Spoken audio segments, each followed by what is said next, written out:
দুবাইয়ের আলোচিত রাজকুমারী শেখা মেহেরা বিনতে মোহাম্মদ বিন রশিদ আল মাকতুম ইনস্টাগ্রামে এক পোস্ট দিয়ে তার ব্যবসায়ী স্বামীকে তালাক দিয়েছেন। তার স্বামীর নাম শেখ মানার বিন মোহাম্মদ বিন রশিদ বিন মানা আল মাকতুম। একই রাজপরিবারের সদস্য তারা। গত বছরের মে মাসে শেখ মানার সঙ্গে বিয়ে হয় দুবাইয়ের শাসক মোহাম্মদ বিন রশিদ আল মাকতুমের মেয়ে শেখা মেহেরার। এই দম্পতির 2 মাস বয়সী এক ছেলে সন্তানও রয়েছে। শেখা মেহেরা যা লিখেছেন তাতে ধারণা করা হচ্ছে তার স্বামী পরকীয়ায় জড়িয়েছেন।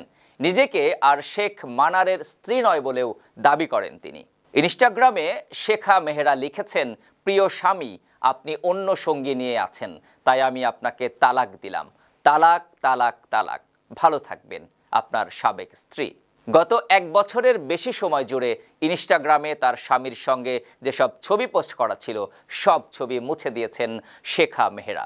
বিচ্ছেদের ওই পোস্টে নেটিজেনদের অনেকে নানা মন্তব্য করছে।